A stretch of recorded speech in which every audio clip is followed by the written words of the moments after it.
stop giving yourself excuses.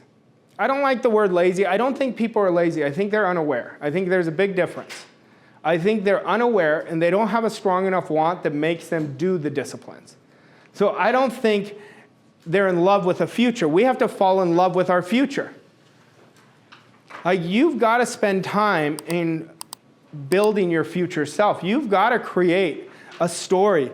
You know, look at this. I said to you, your goals have to be a love story. So does your future self. Like, it's a love story with that future self. Your future self already knows how to do things that you have no idea how to do right now.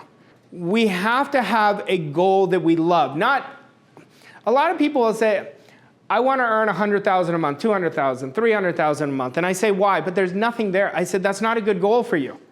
It's got to be a goal. Like, Ann, a money goal would not be a good goal for you. Like, that's why I redirected our coaching. For you, I would never do that. That's never going to be an obsession for you. So we work on what is your obsession. Heidi, too. It's funny you guys are sitting next to each other. It's the exact same with Heidi. I don't work on Heidi at all about money. I don't work with you on money. I find out what is your obsession, fulfillment. And yours is authentic fulfillment. Both of yours are, so that's your obsession. So we've got to identify, what do I really want that I'm in love with? What is that idea I'm in love with?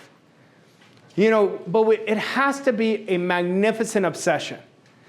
And an obsession is only bad when it's an unhealthy obsession. When we talk about a magnificent obsession, I am so in love with this idea. I am so in love with it. And we make your future your magnificent obsession.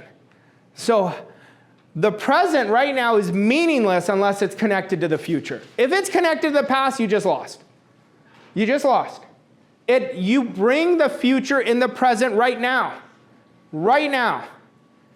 And it is the future that dictates the decisions you make in the present. That's why I said all the decisions from this point forward has to come from your future self. Would my future self say yes to this? Then I say yes. Would my future self say no to this? Then I say no. You've got to honor that, even when it feels uncomfortable. And it's going to feel uncomfortable. It is going to feel uncomfortable until you start creating that relationship with your future self. But you've got to understand, your future always drives your present.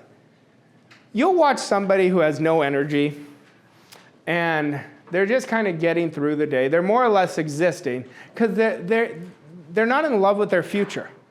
They're not excited about it. They're not inspired about it. Everything is day to day, and they don't have any connection. You know, but then you find that person, like, you know, they're a star. Like, I don't even need to know their results. Their attitude is so infectious. It's so infectious. And you'll know what they're creating. And I know where all of you are going because you're even in this room. I said, it's not my decision to come. If you want to come, get in here. I said, you're not going to get worse by being in here. You're going to get a lot better. You know, see, we've got to stop rationalizing and start asking, would my future self be in this room? Would my future self put myself in this environment? The answer is yes. Then you have to do that, you know. But goals are the vision of the future. They are the vision of the future. That's what your goals are. And we've got to fall in love. Like, I want this idea burned in you in this first session. I want you to be so in love with your future because it is your life masterpiece. And then your next future is going to be your next masterpiece. Like, you're no different than Picasso, than Mozart. You're an artist. You are an artist. This is your canvas called life. And you are painting your picture. What is that picture? That's why scripting is so powerful. When we script, we're speaking it into existence. We are giving it life. And the more life you give it, the repetition of building that vision and installing it inside of you is going to create the actual reality of it. But we've got to create a vision that is worthy of you. Don't have fears of the future. There's nothing to fear. See, if you're coming from fear, you're coming from a fearful heart, you're going to attract a lot of bad stuff in your life. You know, so we cannot come from fear. And if you're fearful of the future, you're going to be shrinking all the time. You're going to be playing not to lose. You're going to be playing not to lose all the time. I was telling you guys that story of that speaker. That's exactly what he did. He played not to lose. You know, you never play not to lose. You show up, you build it in your mind. It's like the field of dreams. You build it, they will come. And that's just how it happens. But the price is easy if you make an irrevocable, non-negotiable, committed decision and you bet on yourself. Making a decision is always, do I want it? Is this going to allow me to grow to the best version of myself? Like, to me, it was an easy decision, but I wanted you to make it. You know, because if I make them for you, it doesn't have the same power. I want to ask you the right questions that are going to trigger the answers. But the paradigm is always coming, because the paradigm is only there when you're not thinking. When we're rationalizing, we're not thinking. So that's where it comes in, and it tries to keep you safe. But it's not keeping you safe. It's robbing you of your future. So that's what we want to understand. See, without a goal, you're living in a prison. Without a goal, you are living in a prison. And anybody knows this. Anybody knows this who's thinking. When I have a goal, I am so fired up. When I don't have a goal, I'm dragging. It's like I've got this huge weight off my back. You know, I was walking with my son a couple weeks ago. I shared this story to my group coaching people, but I thought it was so brilliant of him. And we were walking, he goes, oh, my friend, I can't remember the kid's name, but he says, my friend is always afraid. Like, he practices, my son's really good at gymnastics, so he does high competitions in it. And he said, but my friend is afraid to do it. And I said, why do you think? He goes, he doesn't have a goal. He goes, I couldn't imagine not living without a goal. And I was like, that's good. Yeah, I was like, you know, it is so important. Like, anybody who's around me, like not in a work environment, in a social environment, like knows how I talk about goals. And I could feel their energy, and I'll say, you don't have a goal. You just don't have a goal. You know what's funny? My mentor used to tell me that. And it's like, I think he installed it in me so much that it became it, you know? Because he'd always talk to me and be like, oh, they don't have a goal. I said, no, they have it. He goes, they have something written, it's not a goal. Like, he would tell me, he says, all I have to do is watch how somebody behaves. They'll tell me the goal, somebody who has a real goal, something they're committed to, they do whatever it takes. I mean, they're constantly asking better questions. You'll see their image change right away. Like, you'll see it in their face. It changes right away. But it's essential to maintain our vision, stick to your purpose, and maintain your faith and gratitude. It is essential. See, we've got to understand this. Your vision, this is how it works. Your vision creates your philosophy. Your philosophy is your way of thinking. Your philosophy creates your standard. Standard is what creates abundance. Standard creates empowering belief. Standard creates your story. Your story creates your identity. Identity creates your result. They all feed off each other, but it starts with vision. You can't go and build a great philosophy without a vision that you want more. The law of our being is for perpetual increase. When somebody tells me, no, I'm fine with what I have, they are stuck. They don't know they're stuck, but they are stuck. Our job is to constantly get better. It's not to just stay here. And anybody who does it, I let them do it if that's what they want, because I can't rob them. It's not my job to make decisions for people. But they are stuck, and then they're going to feel it. They will feel it. See, you're walking up that mountain. That mountain is you versus you. It's not you versus me. It's not me versus you. It's you versus you. But we've got to really watch our stories. The story. When somebody has a bad attitude, you know what they're doing, Joe? They're accepting the wrong story. They're accepting a victim story. Victim. I'm a victim. And I'm going to be a victim until somebody listens to me. And here's the truth. Nobody cares. That is the truth. Nobody cares because they've got their own stuff going around. Nobody cares. But we want to build a philosophy. This is where it changes. Like, all of you have a philosophy, and it's unconscious. Like, I always share, when I talk about philosophy, I was in the corporate world, and this is where I discovered philosophy. My company sold, but they told me they weren't going to sell. I met with the president. That's the only person I reported to, and I said, I hear you guys are selling. He goes, you would be the first to know. You're my vice president of sales. We would never do it without telling you. I walk in the next day, they sold. And I'm walking to the car, and I'm pissed. And I'm like, they lied to me. And then I had this voice, they're not your problem, you're your problem. Go do what you want to do.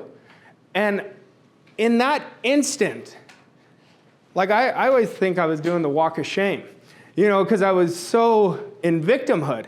And in that instant, I'm walking to my car, I open the door, and I say, I'm not taking the new offer. And we got the new offer, and I was in no position not to take the new offer. I was in so much debt.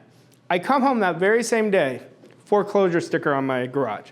And it was this big orange sticker so the whole neighborhood could know. And it was so embarrassing. But that's the day my life changed. The day I said yes to my future self and said no to comfort is when my life changed. But my philosophy changed. So I started studying people's philosophies that I admired. It's their way of thinking, how they show up, how they walk. I started studying it. And then the ones that I liked, I'd embody it. Well, your philosophy is your way of thinking. Like, I'll give you examples of philosophy. Whatever I touch turns to gold. Standard always wins. These are parts of my philosophy. Money's easy to earn. Just help more people. So I can always figure it out. That's a big one for me.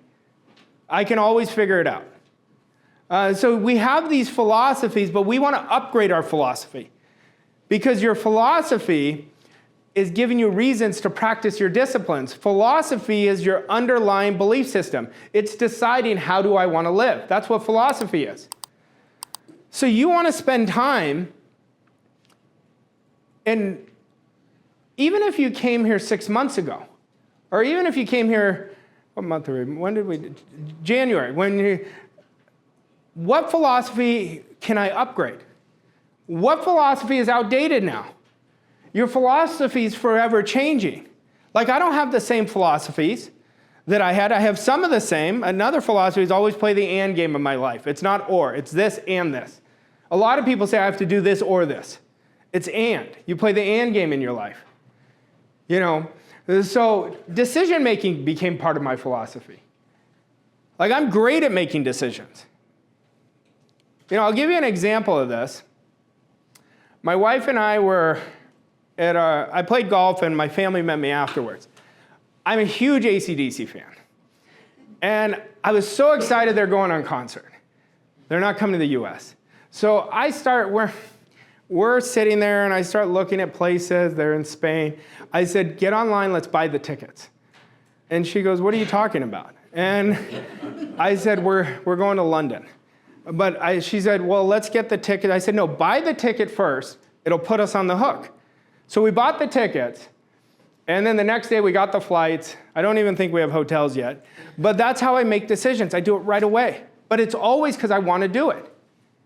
If you want it, you do it. And if you don't have the money, you still make the decision, and you put all your energy on how you can. How can I do it? How can I do it? I'm really excited. Wembley Stadium, sorry about Spain. It changed. We're going to London. Cool. But you want to start looking at this, because if you see any big winner, they have great philosophies. Great philosophy. Think of somebody you admire, and then look at their philosophy. That's what you admire about them.